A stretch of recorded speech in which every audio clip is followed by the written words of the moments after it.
여러분 안녕하세요. 드리당입니다. 지난주 태풍 상사, 놀란 가슴 다들 진정하셨나요? 뒤틀려버린 표현준의 극단적인 행동에 입이 안 다물어졌습니다. 태풍이가 말한 대로 미친놈이어도 그렇게 나쁜 놈은 아닐 줄 알았는데요. 와, 폐륜전개의 극이 단숨에 스릴러가 돼버렸습니다. 표바코는 아들이 괴물이 되어가는 걸 알았을까요? 뿌린 대로 거둔 건 맞는데 수위가 너무 세서 얼얼하기까지 하더라고요. 회사와 사장이 위기 상황인데 이 와중에 태풍이네는 바닷가 여행까지 갔어요. 보증각서를 쓴 마당에 차용증부터 찾아야 하지 않나요? 특히 14화는 서사의 밸런스가 없이 툭툭 끊겨버려서 매주 기다린 태풍 상사가 만나 낯설 지경이었습니다. 게다가 15화 미리 보기를 보니 이 답답한 와중에 지금까지 경험하지 못한 최악의 상황이 기다리고 있다고 하네요. 지켜보는 애청자 마음도 타들어갑니다. 마지막 줄을 남겨두고 어떻게 마무리가 될지 긍정적인 긴장감이 고조가 좀 되어야 하는데 참 어렵네요. 그럼에도 불구하고 빅사이다 엔딩을 위해 우리 짠내나는 태풍이를 응원하면서 마지막 주 예고 그려보겠습니다.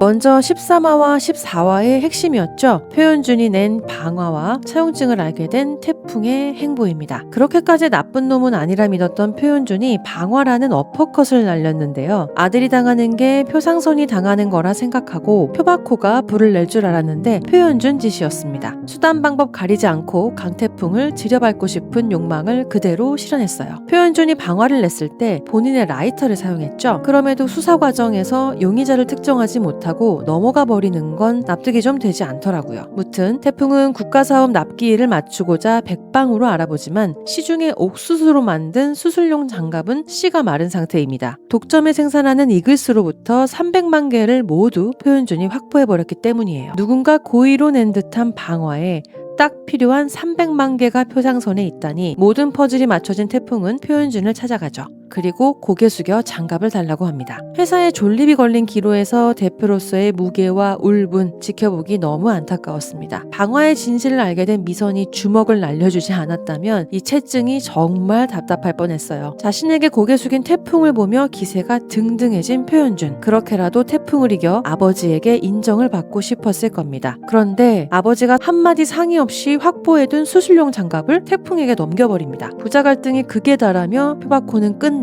표현준에게 패배자 새끼라며 비수를 꽂았습니다. 그렇게 분노를 참지 못한 표현준의 폐륜이 일어나고 말았죠. 피를 흘리며 의식이 떨어져가는 아버지를 구하지 않고 도리어 컨테이너에 유기해버립니다. 한편 태풍은 변절한 차선택과 차용증의 존재에 대해 알게 됩니다. 태풍 상사 직원들이 아버지에게 어떤 의미였는지 알고 있는 태풍이죠. 차선택을 이해할 수도 용서할 수도 없습니다. 삶의 벼랑에서 자신을 합리화하던 차선택은 사과조차 하지 못하네요. 집을 팔아서라도 표바코에게 받았던 돈을 다시 돌려줍니다. 애초에 받지 않았다면 참 좋았을 선악과였네요. 태풍은 차용증의 존재를 이용해 표바코와 보증각서를 쓰며 수술용 장갑 납품이라는 급한 불은 껐습니다. 사장직을 걸다니 배포 하나는 알아줘야 하네요. 하지만 아무리 찾아도 차용증은 나오지 않았어요. 아버지 차 안에서 발견한 종이는 예고용 낚시였습니다. 장갑 납품 뒤 한 차례 자금이 융통되면서 태풍 상사는 옛 사무실로 감격의 귀환을 합니다. 그런데 이 좋은 날 배송중 대리가 죽겠다는 아버지 전화에 무너지면서 14화 막이 내렸어요. 위기에 빠진 배송중 가족의 공장을 도우려 태풍 상사 식구들이 도착합니다. 녹즙 회사에서 잘린 차선택도 여기에서 일자리를 구했나 보네요. 회사 곳곳에는 압류딱지가 붙고 배송중 아버지는 부도라는 현실을 비관해 건물 옥상에 선 것 같습니다. 그것도 그건데 거기서 표현준이 나왔다는 게 그게 이상한 거죠. 일사천리로 부도가 나버린 공장에 표현준이 손을 쓴 걸 태풍이 알아채는 듯 싶습니다. 송중래를 도와주며 태풍이 신용금고를 찾아가는데 그곳에서 현준과 손잡은 사업 파트너와 표현준이 걸어 나오는 걸 발견합니다. 배성중 아버지는 특허까지 내며 연구해 기술을 구현했죠. 그 사업체 다본테크의 채무에 표현준이 손을 쓴 것 같네요. 가진 게 돈밖에 없으니 돈으로 구워 삶았겠죠. 급작스런 채무이행 독촉에 손 쓸 새도 없이 부도를 맞게 되는 걸로 보입니다. 이에 분노한 태풍이 소화기를 던지고 있어요. 너 하나만 곱게 꺼져주면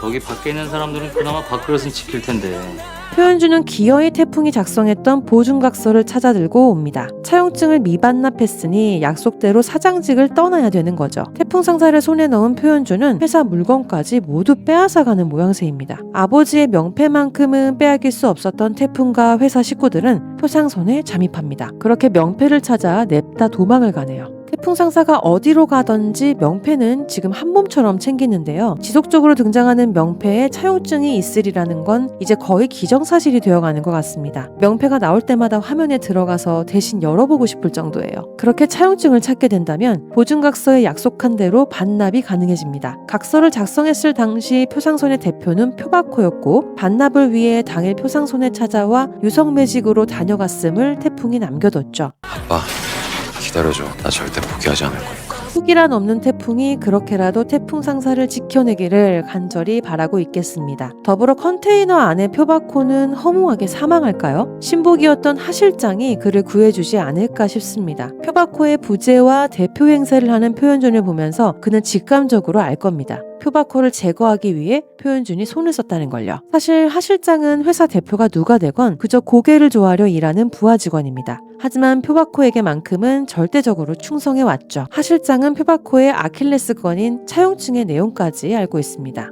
표바코의 수족이었던 만큼 하 실장이 표바코를 발견하고 그의 생존을 도울 것 같네요. 죽지 않고 살아난 표바코가 이번 일로 깨달은 게 일이라도 있었으면 좋겠어요. 방화의 존속살인 미수까지 잘못 키운 자식의 죄를 밝혀서라도 강진현 사장과 태풍 상사에 사과하길 바란다면 너무 이상적일까요? 그리고 한 가지 더. 배송중 대리가 말한 아버지의 특허가 있죠. 음성 인식 센서에 비상경보음을 발생시키는 감시 카메라까지 있었습니다. 지금은 너무 흔한 기술 중 하나이지만 98년도 당시라면 보편화되기 이전입니다. 이를 생산해 수출한다면 태풍 상사에는 거대한 회생의 기회가 펼쳐질 것 같네요. 태풍 상사 전반부에도 슈박세이프라는 특허 상품이 있었죠. 특허 상품을 통한 퍼포먼스가 좋았던 태풍 상사가 두 번째 특허 상품으로 승승장구하는 계기를 만들길 기대하겠습니다. 연애하랴 일하랴 표상선과 싸우랴 24시간이 모자란 강태풍의 행보가 이제 단 한 주 남았습니다. 지난한 고구마 전개를 버텨온 시청자들에게 바람의 아들 이종범 선수처럼 훨훨 비상하는 태풍 상사의 마지막을 기다리고 있겠습니다. 모두들 하차하지 마시고 태풍이의 9회 말 투아웃을 함께 보시죠. 이번 영상이 마음에 드셨다면 소중한 구독, 좋아요, 알림 설정 눌러주세요. 오늘도 내일도 드라마 리뷰는 드리당.